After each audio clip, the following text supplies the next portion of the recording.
Okay, let's dive straight into this explainer because today we are looking at one of the absolute most unusual, highly speculative setups in the US market right now. We're breaking down Picard Medical, trading under the ticker PMI. When I first dug into this, I genuinely couldn't believe the contrast we're dealing with. Through their wholly owned subsidiary, SynCardia Systems, this tiny nanocap medtech company is doing something literally incredible. They actually develop and sell total artificial heart technology for patients battling end-stage biventricular heart failure. And I want to be crystal clear right off the bat. This isn't just some biotech pipe dream cooked up in a lab that might work a decade from now. They have a commercially available product that is actively used today as a crucial, life-saving bridge to heart transplantation. But to truly grasp the investment thesis here, you have to realize that there are essentially two completely distinct businesses living inside PMI. On one side, we have the current SynCardia Total Artificial Heart. Now, this tech is already FDA and Health Canada approved, which is huge, but it currently relies on an external pneumatic driver. That driver keeps the patient alive, sure, but imagine having your mobility fundamentally limited by being tethered to an external machine 24/7. It is life-saving, but highly restrictive. Then, on the other side, we have the transformational vision, and that is the Emperor platform. PMI is developing an electromechanical drive system designed to be fully implantable. No external driver, nothing holding the patient back. If they can pull this off, Emperor completely changes patient mobility, slashes hospital utilization times, and dramatically expands their total addressable market. It's a total game changer. And this brilliantly illustrates the foundation they are building from. More than 2,100. That is the number of SynCardia artificial hearts that have already been implanted across 27 different countries. We are talking about real, heavily vetted, life-saving technology with a massive clinical history and deep regulatory approvals. You know, in medtech, your biggest competitive moat usually isn't manufacturing scale. It's exactly this kind of accumulated clinical expertise and real-world surgical history. You simply cannot fake that kind of track record. So the medical technology itself is undeniably impressive. But what happens when we pop the hood and look at the financials? Let's put on our venture capital analyst hats for a second. Looking at the first half of 2026 versus the first half of 2025, we're actually seeing some major operational improvements. Revenue jumped 50%, moving from roughly $2.7 million to $4.1 million. But look closer at that gross margin. Flipping from a negative 17.7% gross margin in the first half of 2025 to a positive 21.7% in the first half of 2026 is a massive hurdle to clear in the medtech space. It basically means their manufacturing economics, the actual cost to build these incredibly complex devices, are finally heading in the right direction. Now, what's really interesting about these numbers is the stark reality check that comes next.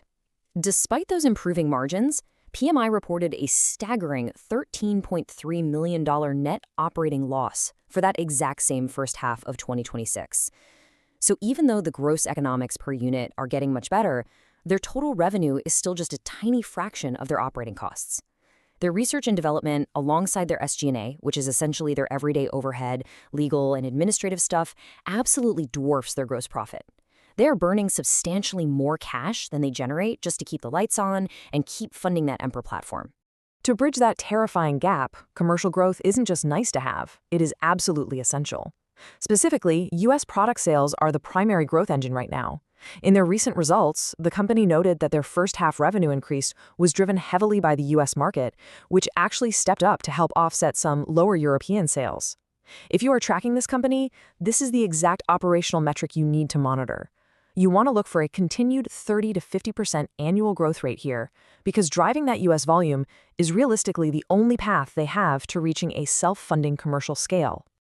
Alongside those U.S. sales, we have what I like to call the hidden KPI, gross margin. It is absolutely fascinating to track this progression. We see it climbing from a negative 4.1% in fiscal year 2025, scaling all the way up to 20.9% in Q2 of 2026, and holding strong at 21.7% for the entire first half.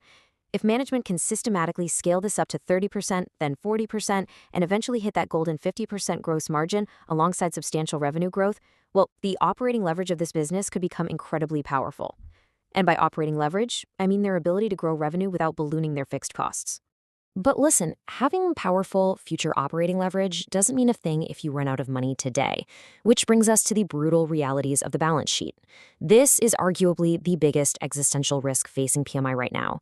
The company's 2025 auditor report flat out included a going concern warning.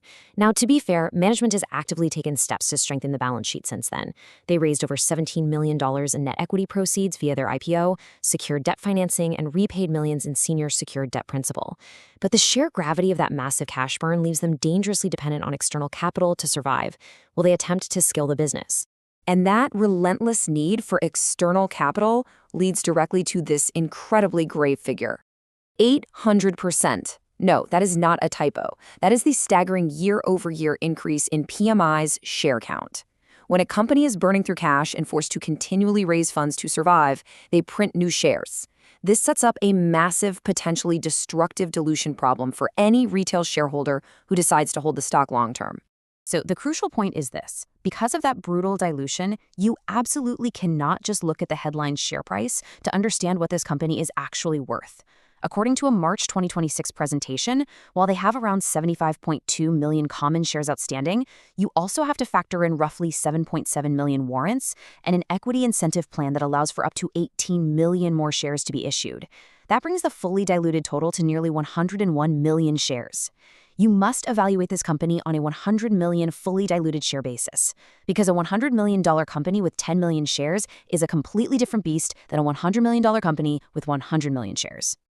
Adding to the sheer complexity of this setup, PMI executed a 1-for-50 reverse stock split, effective July 31st, 2026. If you're a speculative investor stepping into this arena, do not misinterpret this artificially higher post-split stock price as genuine economic value creation. It was done strictly to maintain their NYSE American listing compliance. A reverse split just changes the math on the per-share price. It does not magically change the enterprise value, the market capitalization, or the underlying fundamentals of the business whatsoever. When you strip away those reverse split mechanics and look at the market cap as of late August 2026, it sat right around an extraordinarily low $7 million. Really think about that for a second. $7 million for a company with FDA-approved artificial hearts that are actively saving human lives as we speak. This is a pure nano-cap valuation. The market is effectively pricing this business as a highly speculative venture capital option. Because of the heavy dilution risk, the millions in operating losses, and the fact that the fully implantable Emperor platform is still in the preclinical phase, the market is completely discounting Emperor's future potential. Let's map out how this builds into a massive opportunity. How does a tiny $7 million company potentially become a 5x to 10x winner? Here's the blue sky asymmetric upside scenario. Step 1. Syncardia's sales accelerate rapidly in the US. Step 2. Gross margins finally hit that 50% or higher mark, bringing in real, sustainable operating leverage. Step 3. The Emperor trials actually succeed clinically. And Step 4. The fully implantable tech gains widespread physician and hospital adoption. If this sequence plays out, PMI transforms from a tiny manufacturer into a highly strategic cardiovascular powerhouse. In that scenario, they don't even need to become a billion-dollar company to justify a dramatically higher valuation for early investors. But we have to counter that immediately with the highly probable bear case, which is essentially a brutal, vicious cycle. Step 1. Emperor's development stalls out or faces unforeseen regulatory delays, which instantly triggers Step 2. Cash reserves drop rapidly because of that ongoing heavy burn rate. That backs the company into a corner for Step 3. They are forced into even more highly dilutive equity financing just to survive. And that ultimately leads to Step 4. Existing shareholders watch their value get completely decimated. This isn't just a hypothetical possibility. Given the historical graveyard of nanocap medtech, it's a very real looming threat. Because they are burning cash and are entirely pre-profit, your traditional valuation metrics like PE ratios or enterprise value to EBITDA are completely useless here.